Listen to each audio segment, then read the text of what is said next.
প্রিয় শিক্ষার্থীরা, আসসালামু আলাইকুম। আশা করি তোমরা সকলে ভালো আছো। আজকে আমরা নাইলন 6.6 এর ব্যবহার নিয়ে আলোচনা করব এবং এই প্রতিটি যে পয়েন্টগুলো আছে এগুলোকে নিয়ে বিস্তারিতভাবে আলোচনা করব। আর একদম শেষের দিকে একটা খুব ভালো একটা ট্রিক্স তোমাদেরকে শিখিয়ে দিব, যাতে তোমাদের পরীক্ষার খাতায় এই ব্যবহারটা আসলে কোনো রকম কোনো টেনশন করতে হবে না ইনশাল্লাহ। তো শুরু করা যাক।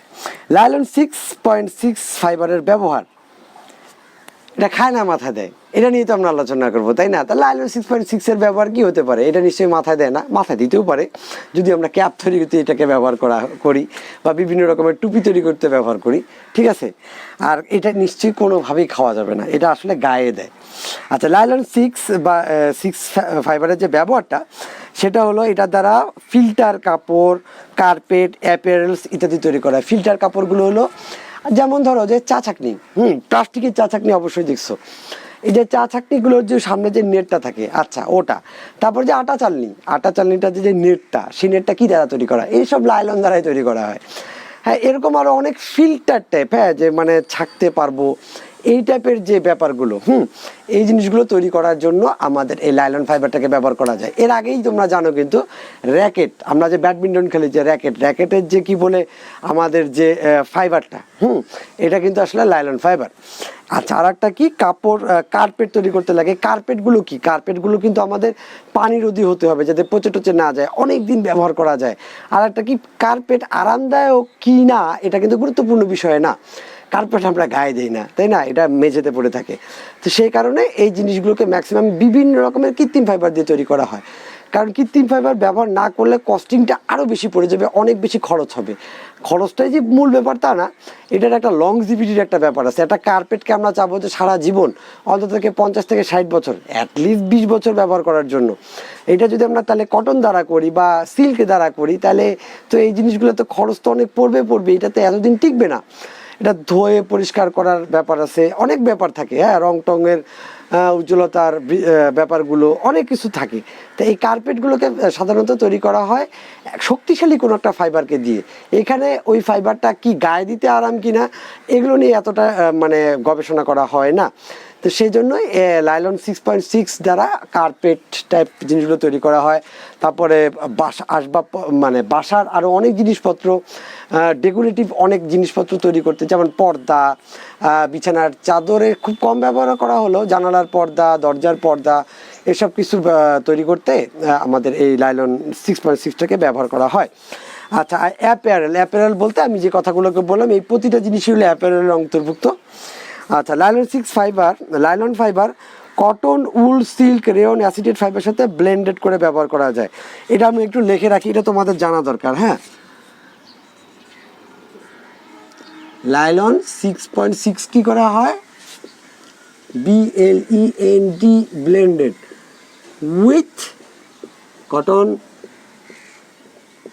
কটন ছাড়া আর কি আছে? কটন আছে, উল আছে, সিল্ক তো থাকবেই, কারণ হলো নাইলন হলো নকল সিল্ক।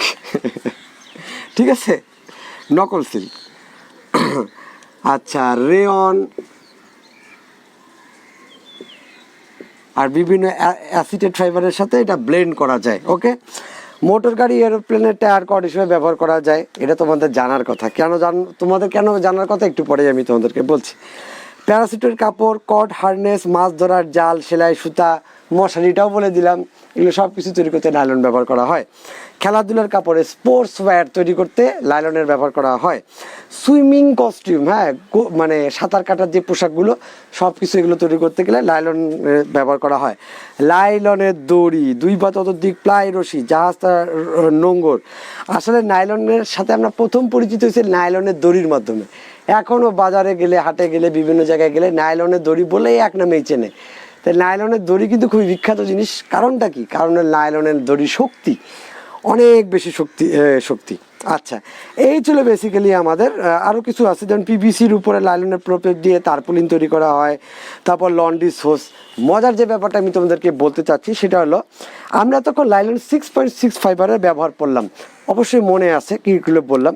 চলো তো আমরা একটু মিলাই দেখি নাইলন 6-এর ব্যবহার কী কী ছিল, একটু মিলাই দেখি। হ্যাঁ, একটু লাইলন 6-এর ব্যবহারগুলো কিন্তু একই রকমের ছিল। এইগুলো কি দেখো, গৃহসজ্জার মানে সামগ্রী তৈরি করতে, কার্পেট, দড়ি, বেডশিট, প্যারাসুটের তৈরি করতে, তারপরে হলো টায়ার, কর্ড, বাদ্যযন্ত্রের তার, তাবু, সিট বেল্ট, তারপরে আবার কি অ্যাপারেল হিসেবে ব্লাউজ, শার্ট, ইউনিফর্ম, ড্রেস। তাহলে পার্থক্য কোথায়? কোনো পার্থক্য নাই। লাইলন 6 এবং 6.6-এর ব্যবহার পুরোপুরি একই রকম। সামান্য একটু পার্থক্য একটু বইয়ের মধ্যে আছে, কিন্তু একটু বুঝে যদি আমরা পড়ি তাহলে বুঝবো কোনো পার্থক্য নেই। তার মানে যে কোনো একটা মুখস্থ করে দুইটার মধ্যে যে কোনো একটা পরীক্ষার হাতে লিখলে মার্ক কাটা যাওয়ার কোনো সম্ভাবনা নেই।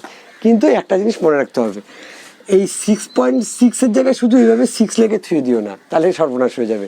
ঠিক আছে, যেখানে 6.6 যাবে সেখানে 6.6 লিখে বাকিটুকু লিখতে হবে, যেখানে 6টা বলবে সেখানে 6 লিখেই বাদ বাকি লিখতে হবে। ঠিক আছে, আর ভিতরে যদি একটু উল্টাপাল্টা হয়ে যায় আমার মনে হয় কোনো টেনশনের কিছু নেই, কারণ এর দুটার ব্যবহার দেখতে মানে প্রায় একই রকম, খুব কমই পার্থক্য আছে। যেই পার্থক্যটুকু আছে সেটা আমাদের বইয়ে আলোচনা করা হয়নি, এটা তোমরা যখন আরও অনেক বড় লেভেলে পড়াশোনা করবা তখন তোমরা জানতে পারবা। তো নেক্সটে আমরা লাইলন 6.6-এর পার্থক্য, 6 এবং 6.6-এর পার্থক্যটা নিয়ে আলোচনা করব। তাহলে আমার মনে হয় তোমাদের জন্য অনেক ভালো হবে। তো সে পর্যন্ত অপেক্ষা করার অনুরোধ করছি। আসসালামু আলাইকুম।